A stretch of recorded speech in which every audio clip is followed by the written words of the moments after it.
Hello and thank you for joining us for this afternoon's webinar. Shortly I will be handing you over to Neil and Joe, who will be presenting their webinar on the diseconomies of scale.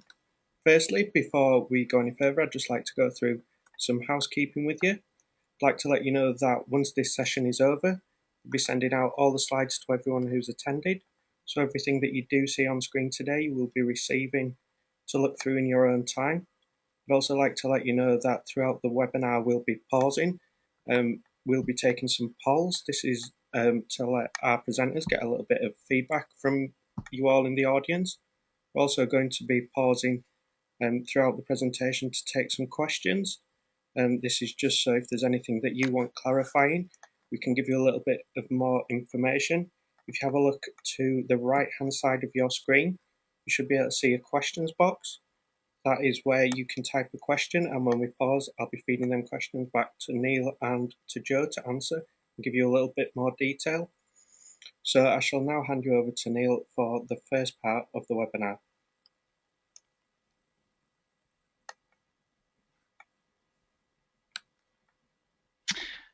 Thanks, Luke. Hi, everyone. My name is Neil Berry. I'm Head of Trading for Locality, and for Locality, I led on the research and production of this report. We did it in conjunction with an organisation called Vanguard, and Jo Gibson will be joining us to talk us through some of the slides from Vanguard as well, and she'll come in a little moment. As Luke said, just to reiterate, we will be pausing for some questions and polls, and I'm going to start with that in a moment now. In fact, I'll go straight through to the first poll. We're just going to have 3 quick questions that we're going to ask of you, just to set the scene. And the first one is just to know who it is we're actually talking to today. Who's in the audience. So you'll see, hopefully appearing now, a question that's going to be the first poll. And when I actually launch the poll, you'll have an opportunity to vote. I'll keep the polls open for about 5 or 10 seconds, so get ready to answer each time this poll screen appears, and then we'll share the results online. So first of all, we wanted to know which sector you're from. So those are your options on the screen. I'm going to launch this first poll now, so if you get ready to vote, hopefully it should be just appearing on screen for you now, and I can see the results that come in, so I can see people are clicking already, so that's good. And as is often the way, the third sector's out into an early lead. It's good to see. Perhaps not surprised from Locality's perspective, given that we've sort of launched this today, that we do have a majority of third sector participants today. I'm going to close the poll in a couple of seconds. Last chance to vote on this if you want your vote to count. Okay, I'm closing the poll now. Okay, so there we go. I'll share on screen now the results of that. Hopefully you can see now. So as I said, the majority of people here today are from the third sector, but then an equal split and good numbers as well from the public and private sectors. So that's good to see. Welcome all of you, and I hope as we go through there's something of interest to all of you in today's session. Okay, so that's the first poll over. I'm going to go straight into the second poll. And there's a couple of questions that are trying to gauge really your opinion of issues of economy of scale and scale in the delivery of public services. So first question about your opinion about economies of scale, and whether scale in public service will deliver lower costs, will result in little difference, or will result in higher costs in terms of service delivery. So I'm going to launch this second poll now. So if you get ready to vote with those 3 options, hopefully that's appearing on screen for you now. Okay, votes coming in.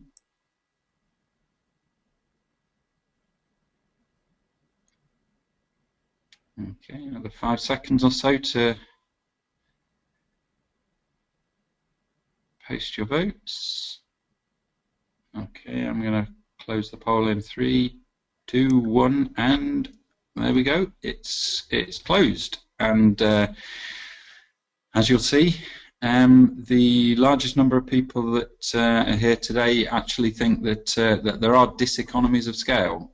So to an extent, we may be preaching a little bit to the converted, but plenty of people, a quarter as well, saying that there's lower costs when services are scaled, and some people that think that actually cost is irrelevant in that. I'm getting a little bit of feedback, Luke. I think you might be still have your mic on, and if so, could you maybe mute that? I think other people might be hearing a bit of feedback as well.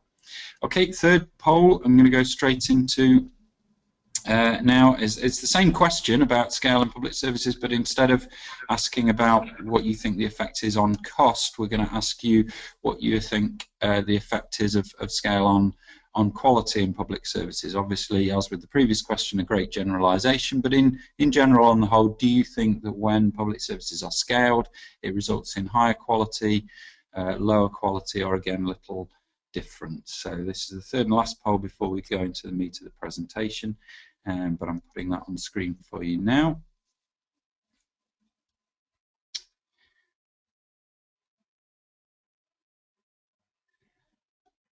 Okay.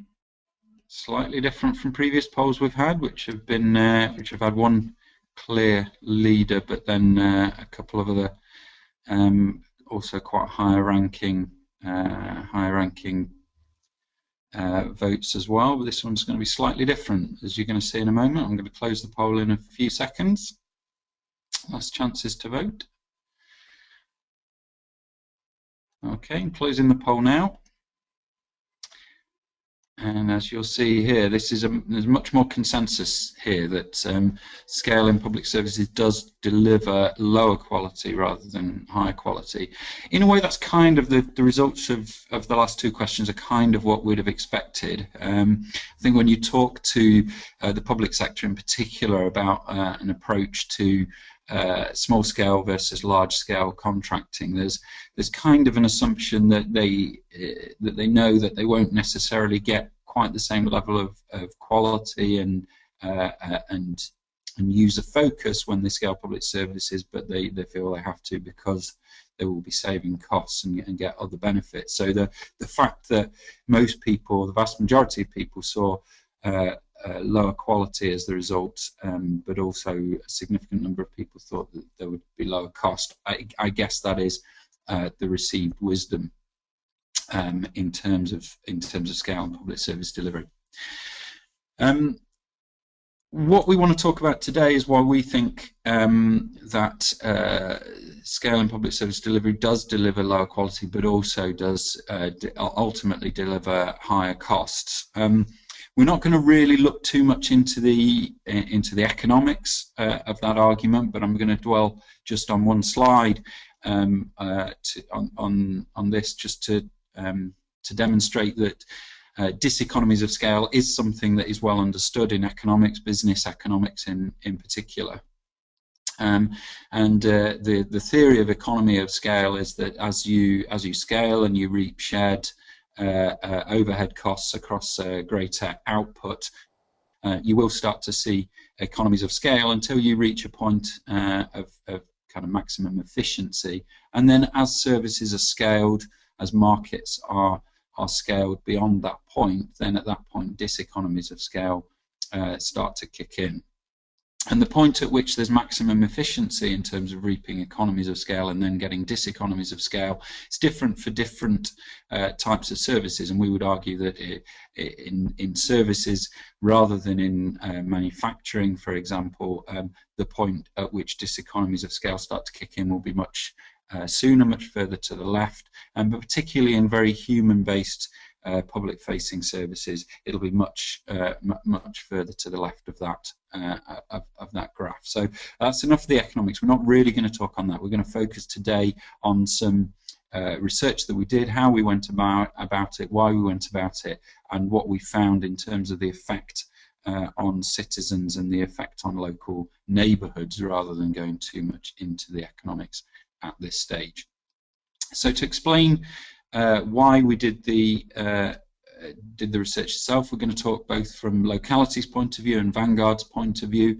So I'm going to kick off and then hand over in a moment to Jo, and she'll explain Vanguard's interest. So Locality have been interested in the concept of diseconomies of scale for many, many years. It's a phrase we've often used, and through this process we felt that we had to explain ourselves a little better and a little more fully and robustly. But it started really for us with the experience of our members. Locality, as I'm sure most of you in the room will know, is a membership organisation. Our members are local community-based organisations, and the experience of our members over many years has been that scale in public services and in their relationship in general with the public sector is very difficult. They can find it difficult to engage with the public sector, and reported many negative consequences of scale in service delivery. So something that we were always very interested in, but then in particular when the work programme was introduced, which was probably still the ultimate expression of scale thinking in public service delivery, with massive contracts over entire regions requiring huge prime contractors with massive balance sheets to take on contracts and deliver through complicated supply chains. That was really the trigger point for us to say we really need to be presenting a counter view about diseconomies of scale. And when we started talking to people, we got a lot of interest from people we were talking to, but we also got plenty of challenge. We did find out the extent to which the myths about economy of scale were all pervasive, and the quote that's on screen now, a suggestion from someone that our research sounded very interesting, but sounded like we were going to try and argue against one of the immutable laws of economics. That quote is actually from a senior third sector leader who felt that we might be barking up the wrong tree here. So we realised that there was a big challenge facing us in convincing people of these arguments. At the same time, we saw there was a lack of any real evidence base. As we were challenged when we started talking about what we were proposing to do, people were challenging us to say, well, you will need to show very clear evidence that diseconomies of scale exist. When we put the counterpoint and asked where the evidence was for the public sector to parcel up and scale up contracts to achieve cost savings, the answer always came back the same: we don't need an evidence base for that because it's economies of scale, stupid. Everyone knows you get economies of scale. But actually there's very little evidence base in the public sector for genuine achievement of cost savings from scale public sector delivery. So that gave us encouragement to pursue this line as well. But also in general, we had encouragement from the public sector and from the third sector to pursue this with vigour. The challenge to us in terms of the evidence base we needed to provide meant that we couldn't on our own deliver this research project. So we started talking to other interested parties, and that's where Vanguard came in. We started talking to Vanguard, and they've agreed over the last 18 months or so to work entirely pro bono with us on this work. It's been done entirely from Locality's resources. We've had no external funding for this, and similarly Vanguard have done their bit entirely from their own resources, something we're very grateful for. To explain why Vanguard were interested in this piece of work, I'm going to hand now over to Joe. So if Luke, if you want to bring Joe in at this point, and I'll pass over and stop talking myself now. I'll see you all again in a minute. Neil. Good afternoon, everyone. So as Neil has just talked about, our involvement, and if we can have a look at the next slide, that would be good. So our involvement with Locality has evolved really over the last 18 months, and we share a common purpose. Our focus has been on, and continues to be on, informed recognition that public services work poorly. So that's work that we've done over the last 25, 30 years in a variety of public sector services, but more so increasingly, as Neil referred to, in the sort of human services, adult social care, children's services. And of course we bring experience from working with organisations in all sectors to transform services and service delivery. And what we find is that by focusing on doing the work that matters to customers, focusing on what matters to them, understanding them, we actually drive out waste and waste activity, which of course reduces costs, something that clearly for all sectors at the moment is very critical and very important. And the other aspect is understanding systems based on the whole knowledge, all of the knowledge. And our understanding is that the mantra that big services and scale are cheaper and more effective is flawed. And again, we'll go through just one case study, but there are a number in the report, and there are many others that we've done with a number of organisations throughout the country, which will convey this and certainly demonstrate it. So I'm going to hand back to Neil and Luke now, and we're going to hopefully take some questions.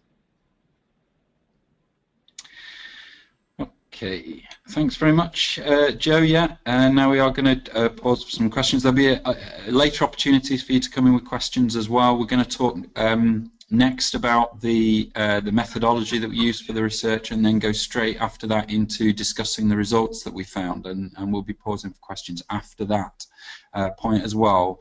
So we will be talking in a moment about that, the methodology and the results. But if there are any questions at the moment, Luke, for us in terms of setting out the background and the theory of economies of scale, a chance for us to take those now. So have we got any, Luke? Yep, I can see we've had one or two questions through already. As I mentioned earlier, if you're in the audience and anything you've seen so far you want a little bit more clarification on, use the box in the right hand side of the screen labelled questions to type your question. So the first one I can see here, Neil, is Mike's asking, are there any certain services which are more likely to deliver genuine economies of scale than others? Okay, I mean, that's maybe something we can pick up a little bit later. There's a kind of view and argument that those services that require significant capital investment, significant infrastructure services, are more likely to require economies of scale than human-based public services, and to an extent that's possibly true. Certainly talking to people within Vanguard that have looked at things, even things like road building, road maintenance contracts, which is a classic kind of contract that people say, well, that that needs to be done over a large area with big organisations that can carry that capital cost and be able to work over larger areas. There's certainly some evidence that diseconomies of scale even will be built into those kind of contracts. I can see that Joe's nodding as well. Joe, if you want to come in at all on that point, then do. Absolutely, and I think it just, reiterating your point, our method would always first of all start with demand and understanding the nature of demand and type and frequency. And we haven't yet, and you referred to highways. I've worked in a couple of highway services up and down the country for my sins, but it was fun. But certainly, same issue there. Understanding demand, economies of scale won't necessarily be the solution. What's important, always important, is understanding what types of demand and the appropriate design around that. And actually, to get that right and understand that, driving out the waste in the system is what will reduce cost. And cost over time. So, yeah, I would agree absolutely with what you just said, Neil. And we have another question here from Carol. Carol's asking, will LEPs help tackle with problems of economies of scale? Okay, so LEPs, like local economic partnerships, based around city regions and similar scale of constructs. Personally, I don't think there's any particular relationship with local economic partnerships and issues of scale per se. There's current discussion going on around the country with the local economic partnerships, the extent to which they will pursue issues of community-led local delivery, particularly in the delivery of European funding. I think whenever there's those kind of bits of infrastructure put in place by government. In the past, it was regional development agencies. There's a propensity automatically to think that in terms of economic development, that you've got to do things over that kind of spatial level, so regional level, sub-regional level. What we're talking about here is working with a fine grain of demand right down to individuals and neighbourhood levels. And I think some of the more forward-thinking local economic partnerships will realise that they need to have differential strategies in terms of economic development. But in general, local economic partnerships are about that economic development and investment rather than a sort of delivery of services and individual projects potentially. So it may be that they don't have as much influence on this kind of agenda as people might assume. Anything else, Joe, like to add to that? Or? I think that's fine. That's well covered. Anything else, Luke, or should we make some more progress? We've had a couple of other questions, but I don't think they're relevant to this current section, so we'll pick up on them on the next questions section. So I'll hand back to you now, Neil. Great. Okay. Thanks very much, Luke. Okay, yeah, and those questions that are lurking there, we will look to pick up on them as the webinar progresses. They will be lodged with us afterwards. So if we don't get to your question as the hour progresses, then we will look to try and pick up on it and have a conversation with you separately afterwards.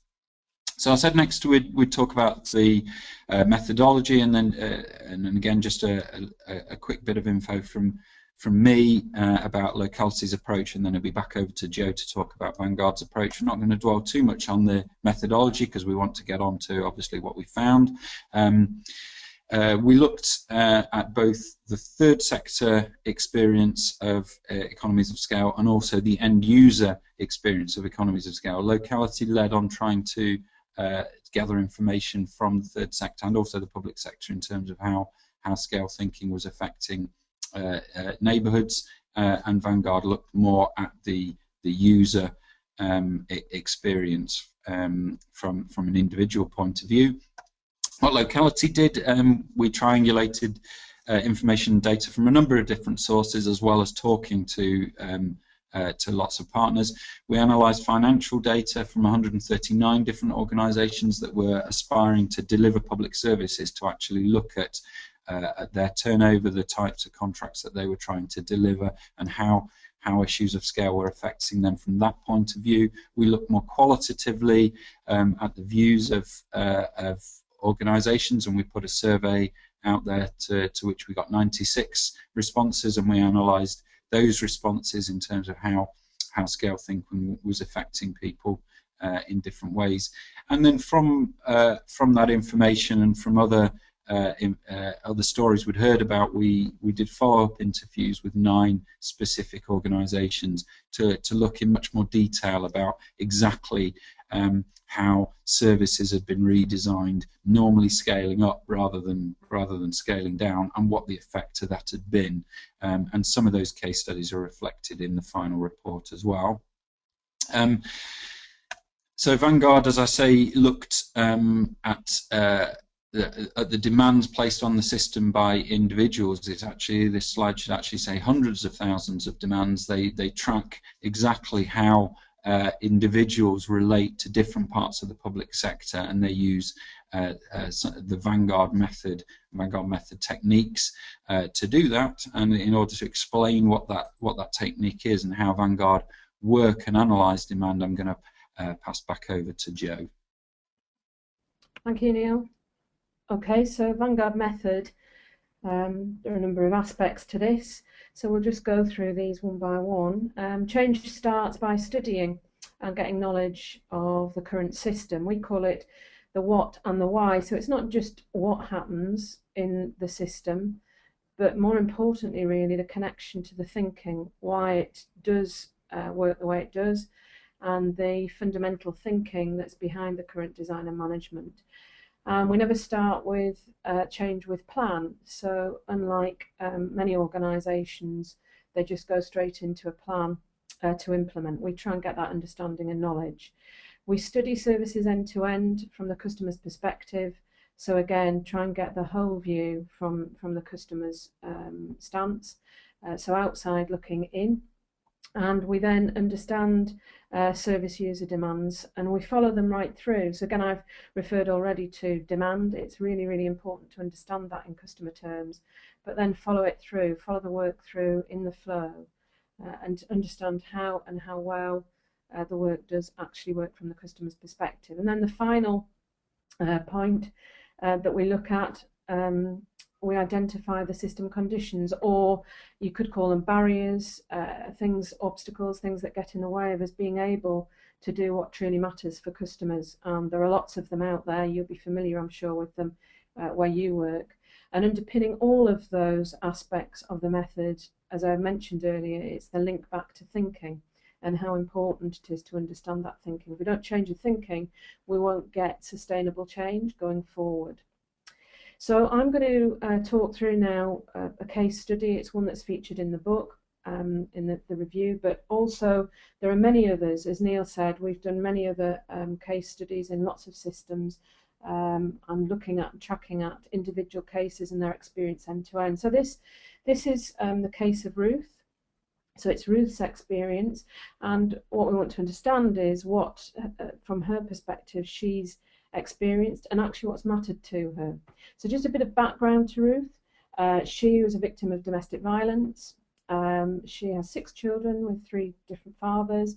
Her problems began when her first partner abused her. She moved to escape that abuse, and she subsequently moved on another 2 occasions. And of course, every time it created problems with her housing benefit and council tax benefit, resulting in debt and arrears. It was only when the children, so she'd said during the course of all of this that she had problems with some of her children, and it was only really when they started truanting from school and causing problems on the estate she lived in that the police and others started taking notice. She, at that point, had been employed, but she decided to give up work because she wanted to look after her children and get them to school, because clearly it was an issue. But at the same time, sadly for Ruth, she started experiencing symptoms of a degenerative disease, which was diagnosed. She had some medicine. She also at the same time applied to adult social care in her locality.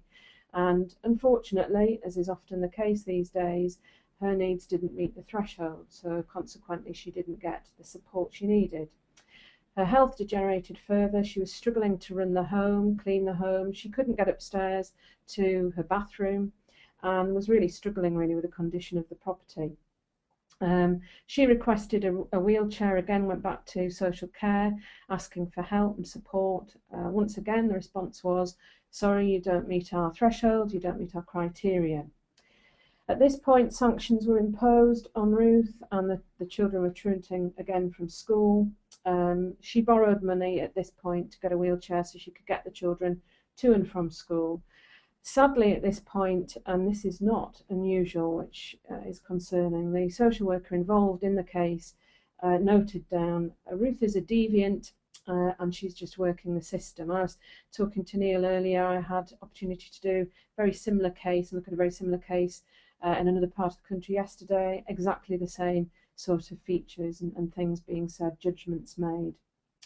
So for Ruth, really what mattered to her is what's come up on the screen. At the point that she made contact with us, she needed help with her housework. She wanted to gain access upstairs so she could wash and get a bath, do the things that all of us really want to do and makes a good life for us.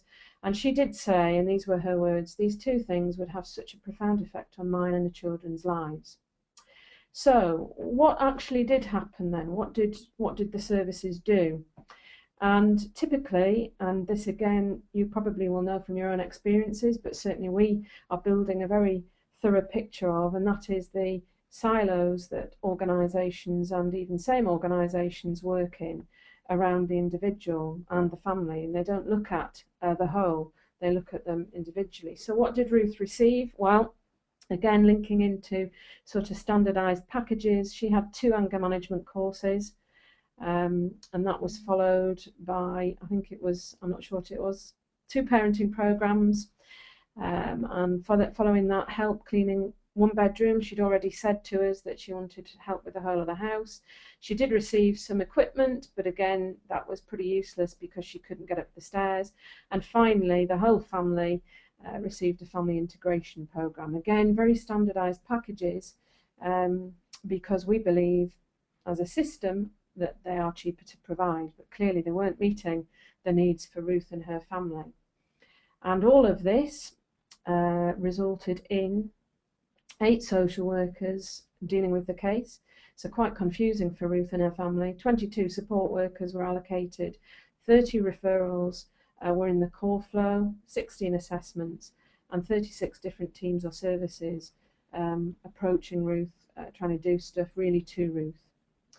So quite a story, and not unusual at all. I am always surprised when I pick up a case at random in all of these services, and pretty much the end-to-end journey and story for the customer is very, very similar.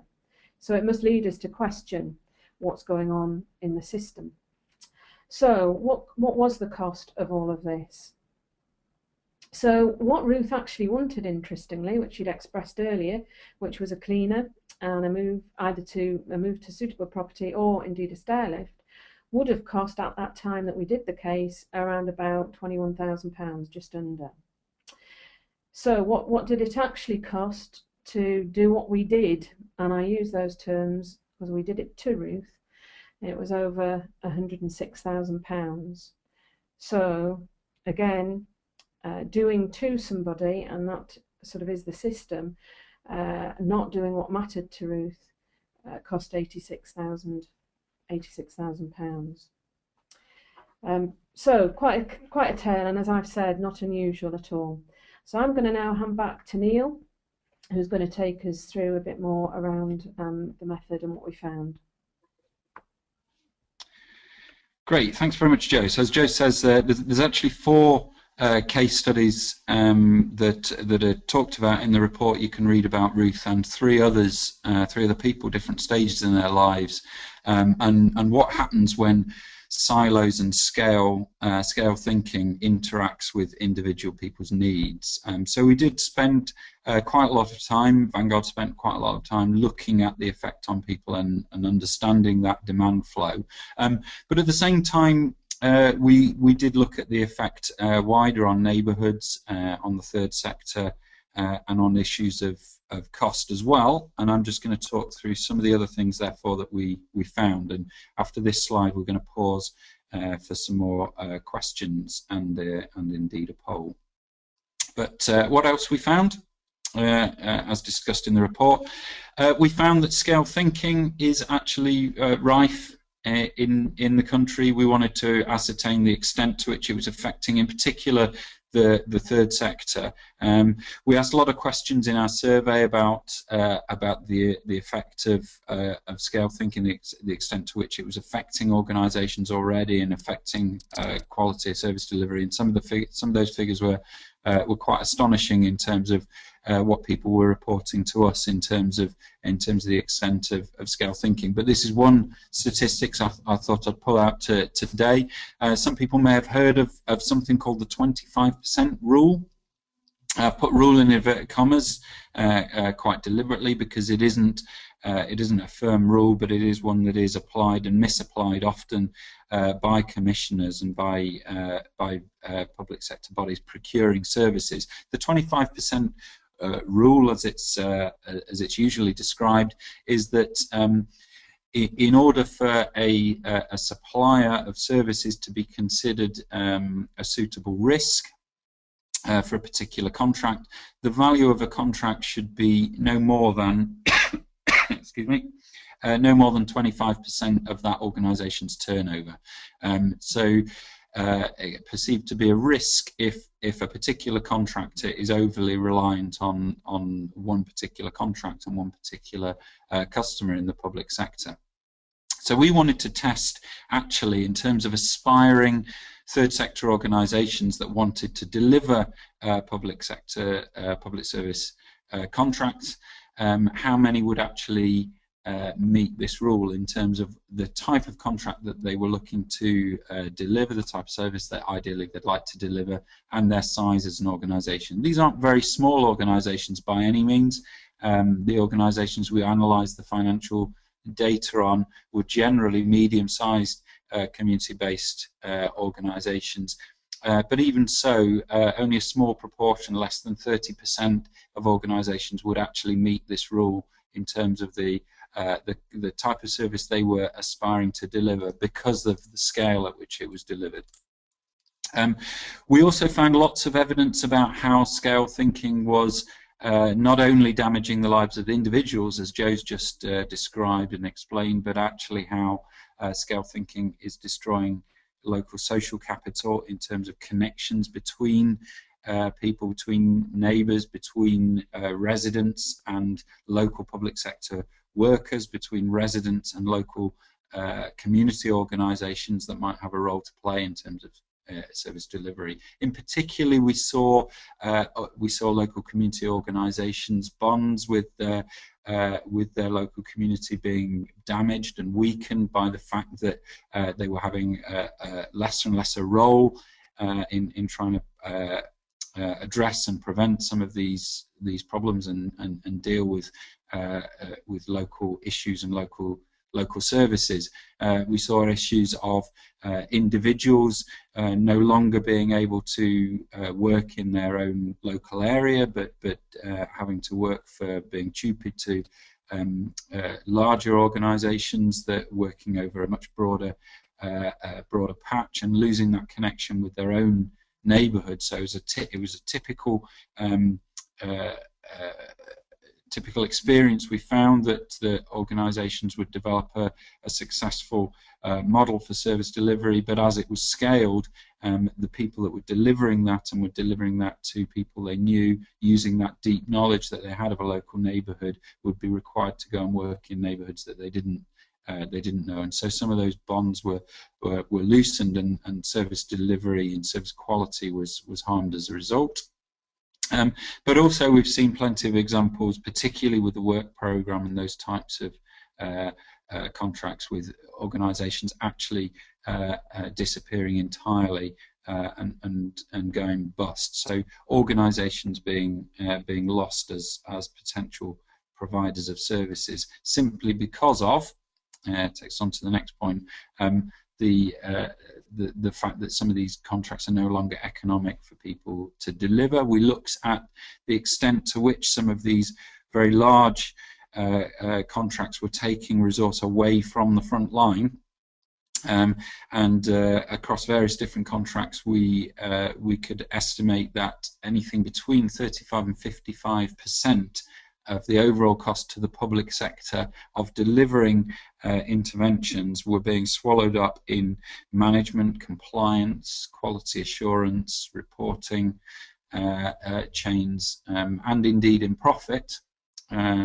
across various layers of contractors before they hit the front line. So significant proportion of contract value getting swallowed up and not being delivered, and these, typically on these big contracts that are about, in theory, achieving economies of scale in management costs by scaling things up. But the number of levels of contracting, subcontracting chains, and the whole approach to the contract and the contract management, the risk management, was meaning that actually huge amounts of the contract value was getting swallowed up and not reaching the front line. And then finally, a thing to pull out in terms of what we found, just the scale of potential savings that could be reaped if there was a move to more locality working. This is based on an extrapolation of cost savings that are being realised at the moment by local authorities that have moved away from scale thinking and are moving more towards locality working, an extrapolation of how they're applying that across their authorities, and if that experience was replicated across England. This is not the UK, this is England, this is only English local authorities, it's not the whole of the public sector, and in actual fact this relates mostly to the potential savings in health and social care from a local authority perspective. So even just quite a small section of the public sector, the potential savings are potentially quite enormous if our extrapolations are correct. So a lot of interesting things that we've found, both in terms of the effect on individuals, the effect on communities, and the effect on public resources and cost as contracts and service delivery is scaled. We're going to pause now some questions and bring Luke back in to see what interesting things you've been posing us as we've been rattling on through the findings of the report. So Luke, if you want to come back in with any questions you've got for us. Yep, I've got Dawn asking a question about zero waste, and Dawn asks, would zero waste practice need big scale involvement, or doesn't it generate enough materials? She says that zero waste needs about 12 sections of waste to be separated out and rechanneled, and she goes on to comment that Nottingham CC stops recycling food waste as they only generate 1% of the local food waste. Okay, not familiar with zero waste principles, so I think we'd need to have a look at that and think about that specific issue in terms of if I've understood, it's about separation or not separation of different types of recycling. I think that might be something that we'd need to have a look at. A bit more about the processes involved in that and think about how scale might interact with that. I don't know whether, Joe, there's anything that you can immediately contribute to. Yeah, we've done a little bit of work, or quite a bit of work actually over the years around waste management. Nothing that recently, so systems and services have changed, but it would be interesting to maybe pick up on that and talk to you about that at some point. I suppose I always react to waste as I would as a systems thinker, because I always think that, you know, if you can remove waste from any system, whether it's recycling or adult social care, highways, then that clearly gives you capacity and will effectively mean you can do more of the value work. And I guess for recycling, a lot of that will be around prevention and educating people around prevention and also big suppliers as well and retailers. But yeah, it'd be interesting to know a little bit more about that system, and then maybe have a bit more of a discussion about how this method and along with the findings in this report could maybe contribute to understanding that a bit more. Okay, so thanks, Dawn. Sorry we couldn't answer your question. We always get awkward questions from community organisers. We're used to that. So thanks very much for that one, Dawn. That's a tough one. Hopefully you got perhaps some easier ones for us now, Luke. I've got one here from Tina, who's asking, to what extent did you engage with government departments and local authorities as well as commissioners in the research, and what was their view? Very interesting, Tina. Yes, we did. I'll leave Joe maybe to talk more about local authorities. I'll pick up the central government. We talked to a number of central government departments. We expected to get a pretty rough ride. We started with one of the departments that we know best, which is communities and local government, and they were very encouraging from a very early stage with this, as you might imagine, with communities and local government and the decentralisation localism agenda. They were very keen to see if we could produce some evidence that neighbourhood level working was indeed cost effective. So they were very encouraging and and have been throughout.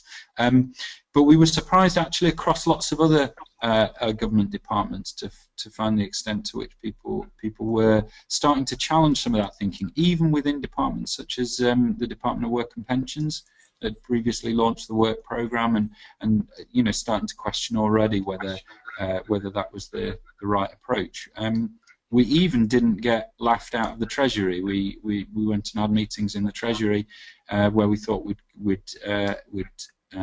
get the roughest ride of all, but even there we found Treasury officials that understood how the economics might work and how diseconomies of scale might be looked at as a serious issue. Interestingly, probably the Office for Civil Society, third sector, department effectively, was the one that was more concerned, given that they were putting so much effort into supporting third sector organisations to try and get into the kind of bigger contracts and trying to work with them to get third sector prime contractors and third sector organisations working in those management chains. They were concerned that we didn't throw the baby out with the bathwater entirely and suggest that those emerging opportunities for third sector organisations weren't helpful. So yeah, a lot of encouragement, a lot of work across government departments. There continues to be a lot of interest from that quarter. Thanks, Tina. Joe, do you want to say about how many local authorities and how we've engaged with local authorities? Sure. Yeah. We've been working with local authorities up and down the country, as I say, for the last few years, and that's significantly increased, particularly and interestingly in the light of the pressures now facing public sector organisations with finance.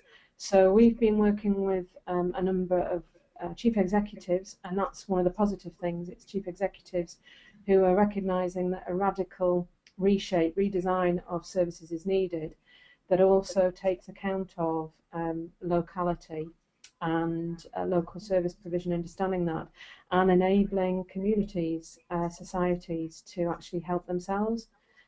So it's more about helping people to help themselves. So as I say, we've got a conference this week where a number of chief executives from local authorities are speaking about this very thing and how they're beginning to understand and realise that the current design of work, is not good in terms of service for customers, but also is costing a huge amount of money, which actually could be redirected to do more of the preventative work, and stabilising some of those individuals who are consuming a lot of resource at the moment from the system because of what the system's done to them. So yes, a lot of interest, and it seems to be increasing. And do we have time for one more question? Yeah, go for it, Luke.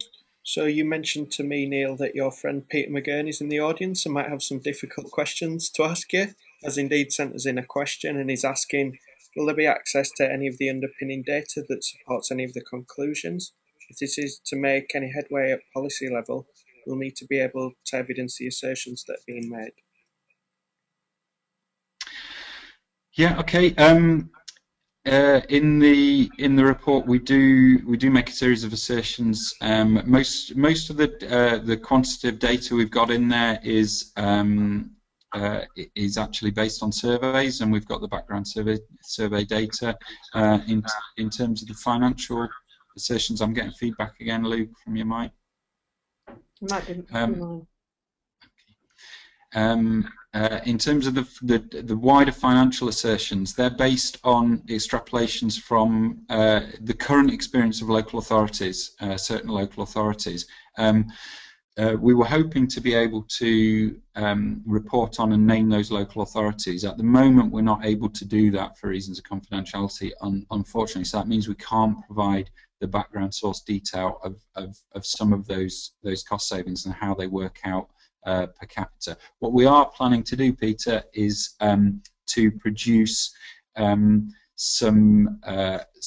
more digestible information and reports for third sector organisations in particular, to take to their local authority to explain some of the issues, to explain the research findings, and to open up a debate at that local level and get local authorities that at the moment aren't attuned to some of this thinking, to try and get that discussion happening. So although the hard financial data might at the moment not be able to be released, and indeed we think there needs to be much more research as well in this area, and hopefully this will encourage people to do it, but at least hopefully we'll be producing something that might be a bit more useful for you in terms of going into bat with the local authority. So hopefully that answers your question, Peter. I'm going to now hand back to you, Neil, for the next part of the webinar.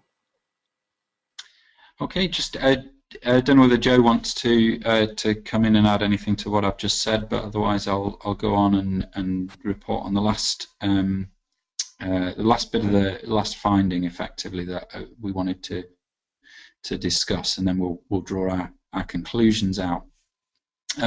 In all of our discussions, we were also keen to ascertain why scale thinking was so rife, and why, in particular, the public sector were pursuing scale solutions. So we're going to do another quick poll now to see if you can identify as an audience which you think we experienced, we heard as the most common reason from the public sector as to why they were seeking to scale up service delivery. So I'll put the poll up. You've got four different options here, and we're going to start the poll in a moment. Which do you think, not necessarily which do you think are the right reasons for scale, which do you think people most commonly reported to us as the key reason why they felt it was appropriate to scale services? And then after we've done this poll, I'll show what we actually did find as we had these conversations. These conversations across local authorities, central government departments, all the people we talked about before. So, okay, you can see what the options are on screen, and they're listed alphabetically, just to ensure that there's no bias here. We've just done them alphabetically. So, which do you think was the top reason? Okay, results coming in. Okay, the results coming in pretty much in tune with what we thought, and the purpose of the research and the report in the first place. I should say, as before I close this poll, it was subtly different depending on who we were talking to, but at different levels in the public sector. But the results are not what we might have expected. I'm closing the poll now. If anyone else not voted, okay, and close the poll now and show the results. The results that I'm sharing on screen now are what we initially imagined would be the answers. That actually it was about, fundamentally it was about saving money. It was about lower cost, and we were surprised actually when we talked to people that there was an understanding, and actually the more senior the type of organisation it is, especially the more the understanding was actually that you don't always get lower unit costs as you scale service delivery, and so it's not actually what people felt. So what were the actual drivers to scale that we imagined? I'm actually going to put 5 up on screen rather than the 4 you just had. But 5 different drivers to scale, and this is in the order in which we found them to be important. And the top one, actually, from the public sector's point of view, was fear of failure. Somewhat surprisingly to us, it was actually about risk. It was about risk and control, and a sense that having lots of different services at lots of different levels down to neighbourhood level, lots of different suppliers, different services in different places, there was more chance of something going wrong. Easier to control was the theory, easier to manage risk by having a smaller number of projects to look after, a smaller number of contracts, a smaller number of services to review. There was less risk of something going wrong. I think probably if we were to have the same conversations now, we might discover something slightly different, given some of the examples in the last 12 months or so. I suppose, in fact, going back to the Olympics and G4S and the Army having to come in to solve some of the problems of that contract. More recent examples with large prime contractors defrauding the state in terms of charging for tagging ex-offenders and offenders that actually aren't even on the system. Those kind of things that you get with mega contracts. Perhaps people might have a different view, but at the time when we were having these conversations, it was about risk. and a sense somehow they could control that risk if they had bigger contracts to manage, which you know, I think we found a bit counterintuitive. Secondly, which nobody voted on, nobody said that this was going to be the top reason, but actually it is one of the things that you come across time and again when you're talking, particularly to politicians. You know, politicians are desperately afraid of bad press and failure, but almost as much they're afraid of kind of inequality in postcode lotteries, the sense that somebody somewhere could be getting a slightly better and different service from someone else, and almost a sense that, you know, if we standardise and everybody gets the same vanilla rubbish, that's actually better than somebody getting a better service than someone else. So that was pretty high up there. The third driver to scale is a slightly different point I'm going to put up, and this isn't about the public sector viewpoint to an extent. It's about how the system encourages scale. The system encourages encourages contracts to be of a certain scale because there's certain compliance requirements that are put on. So this is about procurement regulations, it's about monitoring, it's about quality assurance. So there's a lot of systemic issues that mean that there are genuine economies of scale that need to be reaped, but they're not about economies of scale in terms of the service delivery to the end user. They're about the development costs, the bidding costs, the management and oversight costs in terms of compliance, that mean that if you're locking in a certain level of cost to delivery of a service, regardless of the size of the service, then it only makes sense if the service is quite big and you can spread those costs out. So those driving costs. There was something on the news the other day about the small business sector and about the cost of just trying to bid for services, putting small businesses off in the first place. So just getting into the sort of cost of entry being a particular issue that drives things to scale.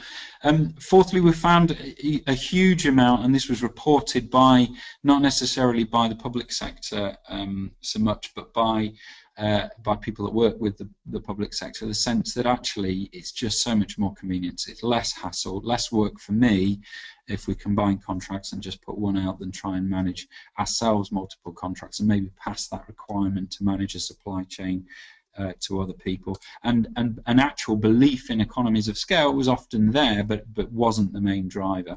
So just an interesting point I thought we'd finish on in terms of another thing that we found more qualitatively as we were talking to people, why scale thinking is so rife at the moment.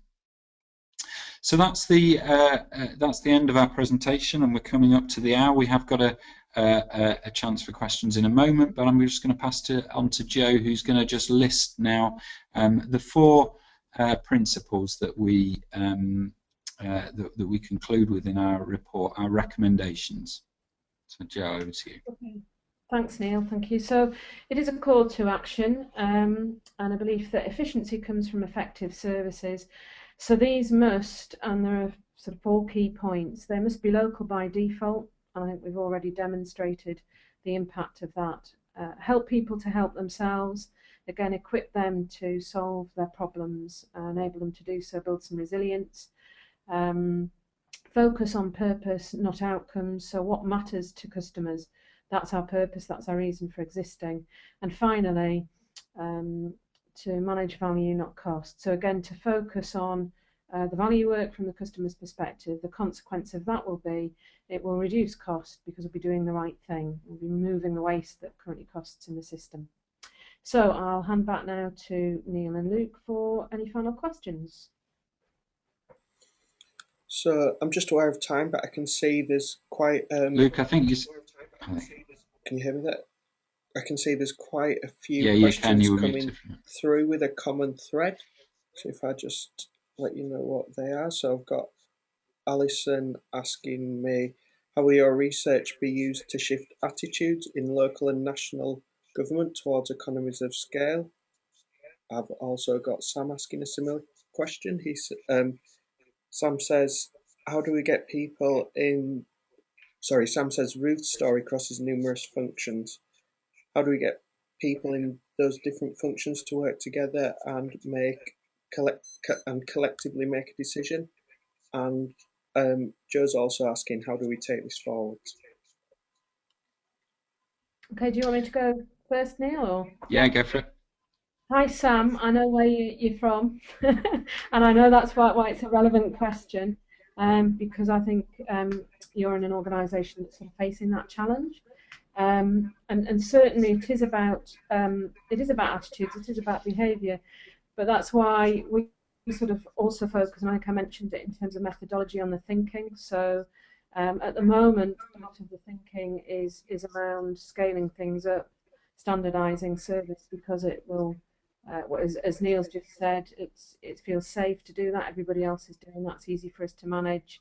We can keep a check and control on it. It reduces risk, and ultimately people do think it has an impact on cost. So we've found that the only way really to I guess challenge the current thinking in a constructive way is to show people and get people to experience the sort of cases like Ruth and many other cases, but importantly to understand the reasons why those cases exist. Not bad people by any means in any of these systems. All the workers and all the people doing the work, good people and want to do the right thing, but crazy systems that are designed in such a way that often we either have to cheat the system, work our way around the system, or just give in as workers and just become quite demotivated. So it is a big challenge around attitudes or thinking, but it's one that certainly we are finding success with. There's a willingness, almost now an imperative, I think, because there's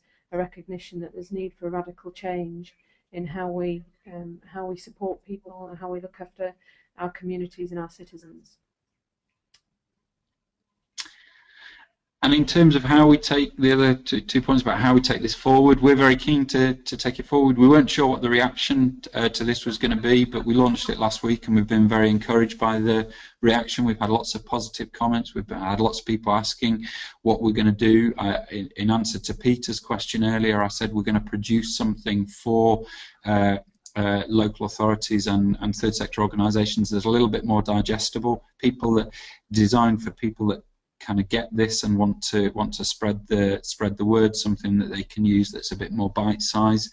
We're going to be working with the Department of Communities and Local Government, hopefully, to spread the word to local authorities. They're keen to have more local authorities coming to talk to us about some of the things that we've got to say. We're looking to talk to the trade body, effectively, for public sector finance people, which is SITFA, looking to talk to them about some of the more in-depth economic arguments for this and trying to understand with them the case for diseconomies of scale and getting the kind of economies of flow, as Vanguard would call them, the economies of scope that other people would call them, the kind of economies that you can get by working at a neighbourhood level and trying to encourage them to understand that more. So various different ways we're hoping to work, but we're certainly not going to let it go because we've clearly touched a nerve here, and we're very keen to move forward. We need other people to support us. We need other people to be interested, to keep talking to us,